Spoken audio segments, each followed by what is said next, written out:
Kia ora from the garden, Adrian Sutherland here.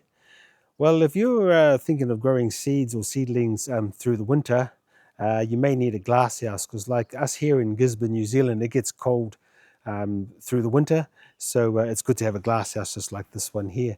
Now, one of the main considerations is where you're going to have it on your property, because if you want it during winter, you want to make sure that the location gets a good winter sunlight. So like here, so you see the sun is kind of, well, it's on my face. So through winter, this spot where I've got it, it's not just some random spot. It's I watched for the first year just to see where we could get some good winter sun, and then the following year I built the glass house here. Now, if the sun was more better somewhere else, and it was a convenient spot, that's where I would have put it. So when you're doing a glass house, that's some of the considerations you've got to think about, not just how pretty or where or what's the most convenient. What you don't want is to put it on the shady side of the house during winter. So just know where the aspect of the sun is during winter time, and then that's probably the best place. Well, that is the best place for your glass house. So anyway, let's take a look at this one here. I'll turn the camera around. So I made it of a collection of windows and doors that I gathered from around Gisborne, and one wall, that side of the wall there, is just the fence that I built like a few years ago. So that's that wall, and this other wall, well, the rest of it is from the windows and doors. Now, as you see there, if you can make it out, the sun is on it, and it is now, what's the time here? 11 o'clock. 11 o'clock in Gisborne, and the sun is on the glass house. So that's and that's where we've got nice big panes of glass. Now I just put some timber along the top there, and then I just lay some polycarb clear sheeting all the way, and that's the roof with a little bit of clear plastic here just to block up the gaps. So like I said, it's just a mixture of windows that open. These open because in summertime it gets really hot in here, so I can open these up for ventilation. This one here opens up, again, ventilation. See a door with glass panels down there. Another big window, and that one there opens, again, ventilation. Ventilation is important, otherwise you just cook everything in there, and it just gets too hot. Then out here, a little bit of a propagation area, an old barbecue I found on the side of the road. I just do a few seedlings and pot plants and stuff like that. And we've got this blue drum here that catches the rainwater. So up here I just rigged up a bit of a gutter, and it just falls down. Water runs this way, down here, straight into here. And this is how I fill up our watering can.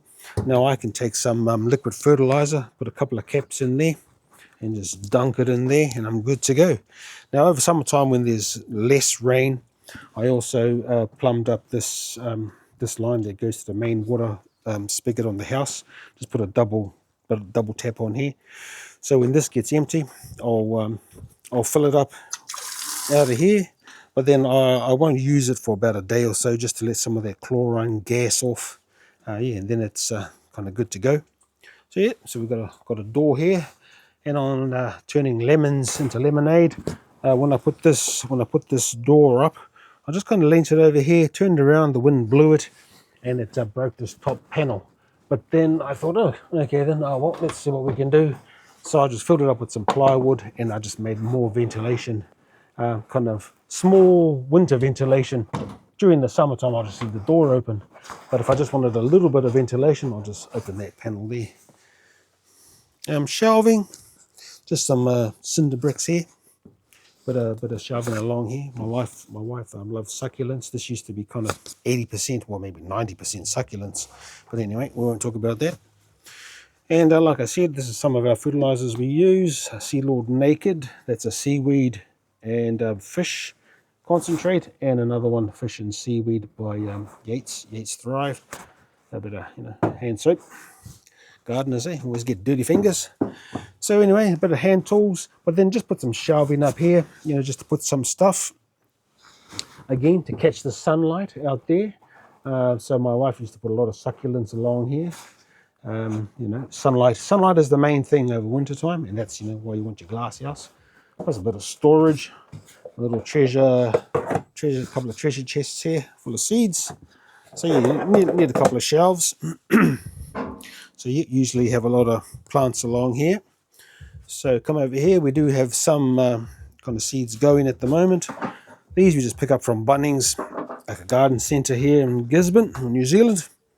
The trays that they come with, they kind of turn to rubbish after 2 or 3 uses. So I just fill those with a commercial one that I cut down. But again, so this is the main area, you know, because like I said, the sun is out that way. As you see, I'll point it right there. There's the sun, and that's what you want over winter time. So in essence, you know, this is the main thing when considering a glass house.